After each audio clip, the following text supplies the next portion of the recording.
Assalamualaikum warahmatullahi taala wabarakatuh.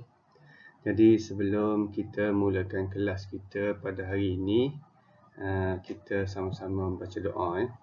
Bismillahirrahmanirrahim. Allahumma iftah alaina hikmataka wanshur alaina min khazaini rahmatika ya arhamar rahimin. Allahumma inna na'udzubika minal barasi wal junun wal juzam wa min sayyi'il asqam. Jadi Alhamdulillah kita bertemu lagi ya untuk kelas PDPR kita pada minggu ini. Jadi seperti mana yang dimaklumkan ya, 1-2 hari lepas diberitakan bahawa PT3 untuk tahun 2021 dimansuhkan. Jadi awak adalah generasi yang kedua ya, yang tidak ada PT3. Namun walaupun PT3 tidak ada, pembelajaran masih juga perlu berjalan seperti biasa. Kita perlu belajarlah. Ilmu ni perlu dituntut ya, walaupun tidak ada pentafsiran, tidak ada bentuk peperiksaan macam tu ya. Jadi cikgu harap semua beri perhatian.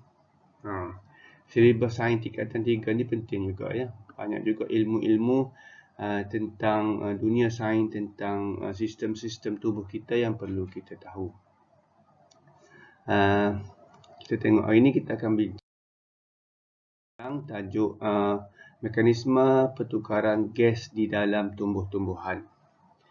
Jadi kalau minggu lepas awak masih ingat, kita belajar berkaitan dengan respirasi yang berlaku di dalam manusia kan. Okey, macam mana proses tarik nafas, hembus nafas, proses pertukaran gas di dalam alveolus. Lepas tu kita bincang juga berkaitan dengan penyakit-penyakit tentang respirasi, dan kita juga bincang berkaitan dengan dengan sistem respirasi beberapa jenis haiwan ya.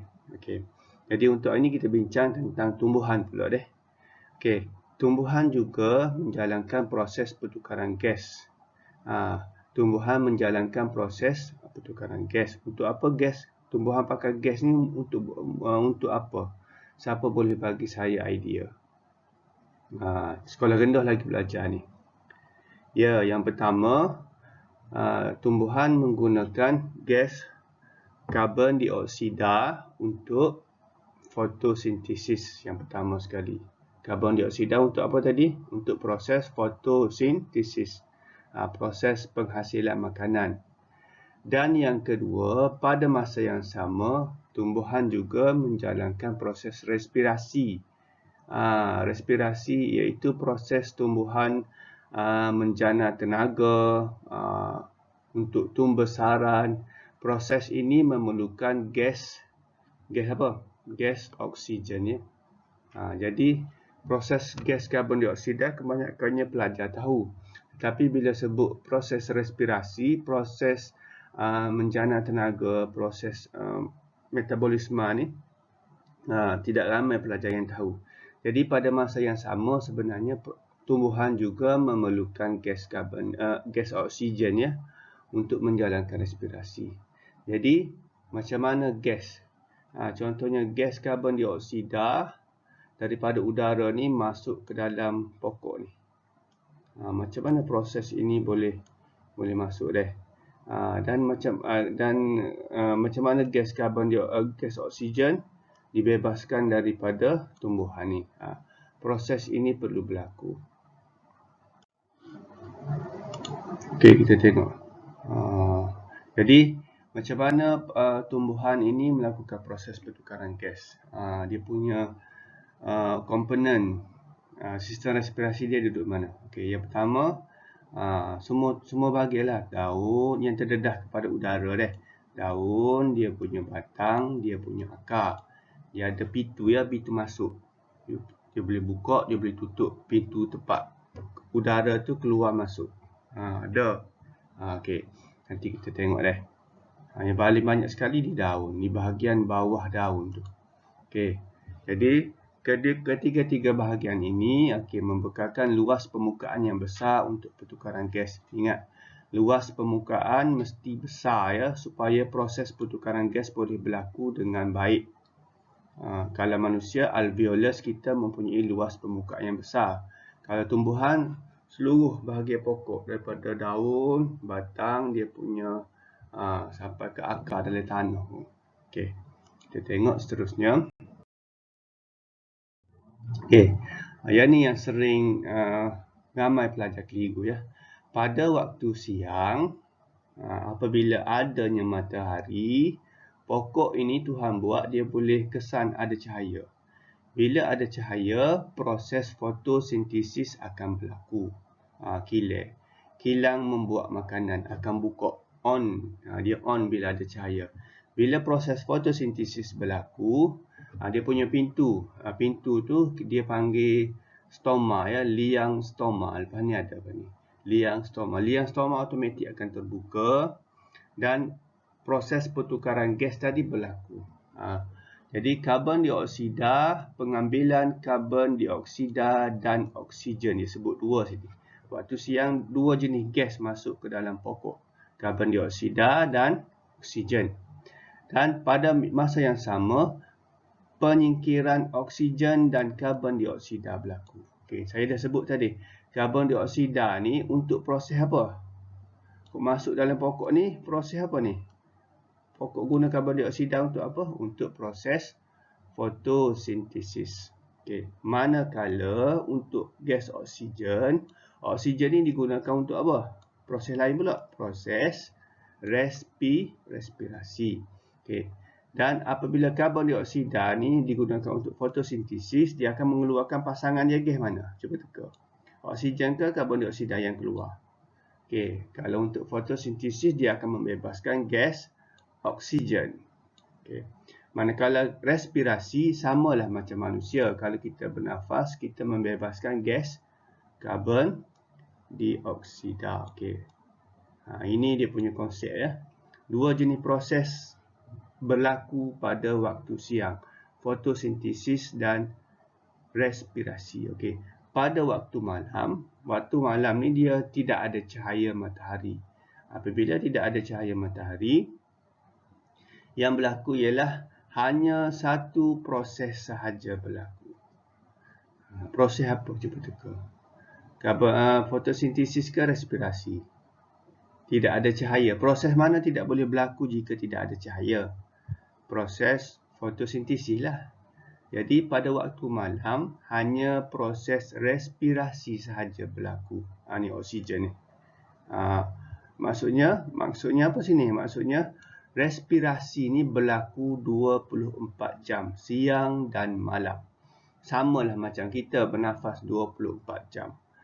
Proses menjana tenaga, proses macam-macam proses lah yang berlaku di dalam tumbuhan untuk membina sel-sel yang baru. Proses metabolisme dalam pokok ni 24 jam mesti berlaku. Kalau tidak ada oksigen, pokok ini boleh mati juga ya. Okey, kita tengok. Jadi, proses peresapan karbon dioksida. Macam mana karbon dioksida ni meresap masuk ke dalam pokok ini. Kita tengok macam mana proses ini berlaku. Yang pertama, kita tengok struktur di dalam daun menunjukkan laluan pertukaran gas. Peresapan karbon dioksida melalui stoma. Disebut sini, melalui stoma ya, liang stoma. Lepas ni kita tengok macam mana stoma tu.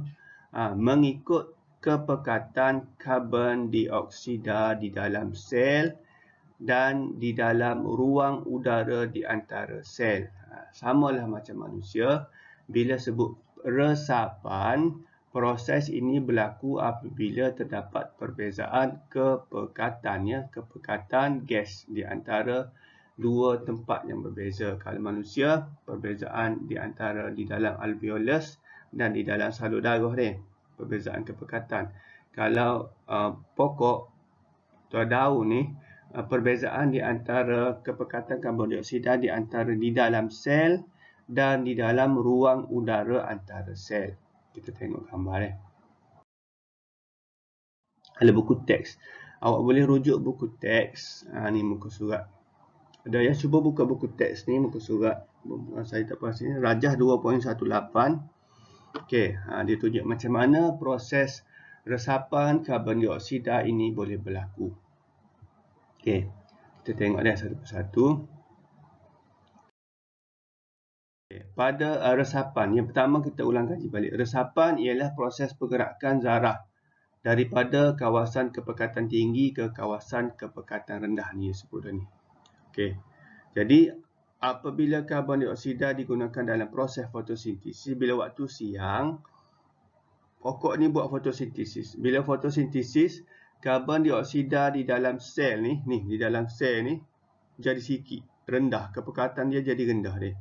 Bila kepekatan rendah, apa yang berlaku ialah kepekatan karbon dioksida di dalam ruang antara sel menjadi lebih tinggi. Ruang antara sel mana ni dalam ni? Ni dalam ni. Ruang-ruang dalam daun antara sel ni, karbon dioksida ni dia masuk melalui stoma. Sini ada stoma. Stoma ni macam pintu dia. Pintu masuk dalam ni. Okey, dan apabila sini kepekatan rendah, dalam sel ni kepekatan tinggi, karbon dioksida akan meresap masuk ke dalam sel lah. Ni dia punya kutikel. Kutikel ni lapisan luar daun, epidermis, lapisan sel mesofil, palisad ni nama-nama sel. Okey. Dan seterusnya kita tengok bahagian bawah gambar ni. Okey.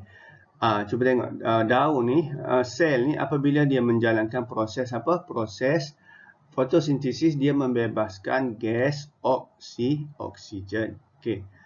Okey, jadi kita tengok. Ini menyebabkan kepekatan karbon dioksida di dalam ruang antara sel menjadi lebih rendah berbanding kepekatan gas karbon dioksida di dalam udara di luar stoma. Perbezaan ini, kepekatan ini menggalakkan resapan gas karbon dioksida dari atmosfera ke dalam ruang antara sel melalui liang stoma yang terbuka. Ini dia cerita tentang proses karbon dioksida sahaja. Pada masa yang sama, apabila fotosintesis berlaku, sel ini menghasilkan gas apa? Gas oksigen. Okey. Oksigen akan dibebaskan keluar, ya. Akan meresap keluar. Kepekatan oksigen kat mana tinggi? Kalau dia keluar dalam sel ke di dalam ruang antara sel? Kalau awak faham proses resapan tadi, dah jawab ni. Kalau nak keluar kat mana kepekatan mesti tinggi? Ingat, daripada kawasan kepekatan tinggi ke kawasan kepekatan rendah. Jadi jawapannya ialah dalam sel ni oksigen banyak. Kepekatan oksigen tinggi dalam sel, ya. Sebab apa banyak? Dari mana oksigen banyak? Daripada proses fotosintesis lah. Bila kat sini banyak kepekatan tinggi, automatik di dalam ruang kosong antara sel ni kepekatan oksigen rendah. Jadi sel oksigen akan meresap keluar dan dibebaskan melalui liang stoma. Ni liang stoma. Liang stoma, ya. Liang stoma. Liang stoma ni kita tengok apa itu liang stoma. Okey. Liang stoma ialah macam kita sebut macam pintu lah, tingkap yang ada di bahagian daun, bahagian kulit dia, bahagian akar, bahagian batang dia adalah ni. Dia macam tingkap. Ni kita panggil stoma. Semua sekali ni kita panggil stoma. Liang stoma mana? Warna merah tengah ni. Liang stoma macam bukaan. Dia tempat lubang dia, tempat buka tu kita panggil liang stoma. Okey, hok hijau tepi dua ni kita panggil sel pengawal. Sel pengawal ada dua gitu. Okey, lubang tengah tangan saya ni kita panggil, lubang tengah ni kita panggil liang stoma. Dia boleh tertutup, dia boleh terbuka. Bila waktu siang ada cahaya matahari, liang stoma ini akan terbuka. Supaya apa? Oksigen boleh keluar, karbon dioksida boleh masuk. Okey. Pada waktu malam, bila tidak ada cahaya matahari, ditutuplah. Ataupun bila waktu terlampau panas, musim panas terlampau panas, air akan keluar dengan banyak. Pada masa yang sama, air juga akan keluar, ya, melalui proses resapan. Air akan keluar melalui resapan. Jadi ada satu lagi tajuk dalam silibus baru ni, dia tidak sebut, ya, transpirasi. Macam mana air? Air daripada bawah akar ni serap naik dia. Melalui proses transpirasi. Cubalah kita tengok apa itu liang stoma dia. Okey. Jadi lianstoma terdiri daripada dua sel pengawal. Okey. Okey, sel pengawal mengandungi kloroplas untuk menjalankan proses fotosintesis. Sinilah berlakunya proses fotosintesis. Okey. Lianstoma tumbuhan terbuka untuk menjalankan proses fotosintesis apabila terdapat cahaya. Okey. Dan tertutup bila gelap ataupun keadaan terlampau panas untuk mengelakkan kehilangan air. Ini gambar sel stoma di bawah mikroskop. Ni kita sebut liang stoma, dan dua sel tepi ni sel pengawal. Ni dia terbuka, ni dia tertutup. Jadi kalau kita buat aktiviti, kita ambil daun, kita tengok bawah mikroskop. Kalau kita ambil daun tu waktu pagi, pukul 8, pukul 7 pagi, cahaya matahari baru nak ada dia. Jadi kita akan dapati liang stoma tu tertutup, banyak tertutup, buka sikit-sikit lah. Tapi kalau kita ambil daun tu, spesimen daun tu pada pukul tengah hari, Zuhur ke petang ke, kita akan tengok liang stoma banyak yang terbuka. Dia banyak ni, 7 banyak. Okey. Jadi macam mana liang stoma boleh terbuka, tertutup, terbuka, tertutup? Ini kita dipengaruhi oleh proses osmosis. Osmosis ni kalau bio dekat tepak ada lah ni osmosis, proses osmosis ya. Kita tengok apa itu proses osmosis. Okey, osmosis ialah proses pergerakan bahan. Contohnya air daripada kawasan berkepekatan tinggi ke kawasan berkepekatan molekul air yang rendah. Larutan berkepekatan zat terlarut yang tinggi merentas membran separa telak. Kita ulang balik. Osmosis ialah proses pergerakan molekul air ya.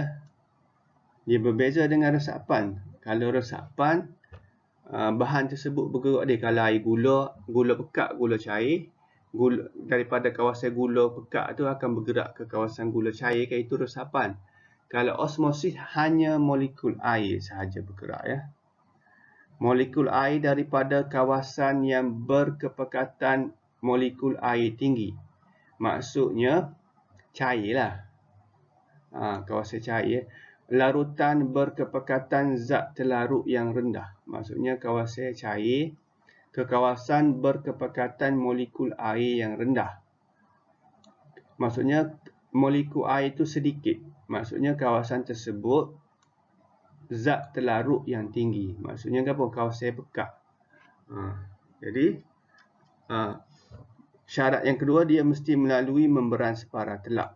Membran separa telak ni membran sel lah contoh kan. Membran sel ni dia hanya membenarkan molekul-molekul tertentu sahaja melaluinya. Tidak semua molekul boleh lalu. Kita tengok dah contoh. Membran ini telak pada air sahaja dan tidak telak kepada bahan-bahan lain. Ini kita panggil osmosis. Kita tengok contoh dah. Contoh dia bagi contoh.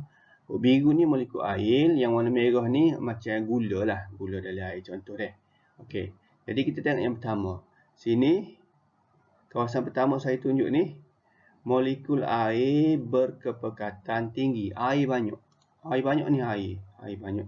Sini, molekul air berkepekatan lebih rendah. Sebab apa? Sebab sini gula banyak. Sini air, sini gula cair, sini gula pekat dia. Jadi, proses resapan berlaku, bukan resapan, proses osmosis berlaku daripada kawasan cair, gula cair ke kawasan gula pekat ni. Kita tengok. Air akan bergerak masuk ke kawasan sebelah ni. Dia akan gerak. Supaya ke apa? Last sekali, kedua-dua bahagian ini akan menjadi sama kepekatan airnya. Contohnya gini lah. Sini kita buat gula cair. Sini kita buat gula pekat ni. Jadi bila berlaku proses osmosis, air akan bergerak masuk ke kawasan kat gula pekat ni. Last sekali, dia jadi kepekatan gula dalam air itu jadi sama. Barulah proses osmosis ini berhenti. Syarat dia mesti ada membran separa telak. Maksudnya apa? Air sahaja yang boleh lalu kat tengah ni. Gula tak boleh lalu ya. Okey. Jadi sekarang kita tengok apa kaitan proses osmosis ini kepada stoma ya. Macam mana stoma boleh tertutup dengan terbuka. Okey, cerita dia macam mana? Okey. Apabila terdapat cahaya, sel pengawal menjalankan fotosintesis, menghasilkan gula. Jadi lama-lama bila fotosintesis berlaku ni, gula akan menjadi banyak dalam ni. Dalam sel pengawal ni menjadi terdapat banyak gula dan akan menyebabkan air meresap masuk ke dalam sel pengawal. Air meresap masuk dalam sel pengawal jadi ini menyebabkan sel pengawal menjadi segah dan membengkak. Okey. Sebaliknya pada waktu malam atau hari panas, air meresap keluar dari sel pengawal secara osmosis dan menyebabkan sel pengawal menjadi flasid dan lurus. Okey, proses dia. Jadi kalau tank dia terbuka, maksudnya air dalam tu kurang dia.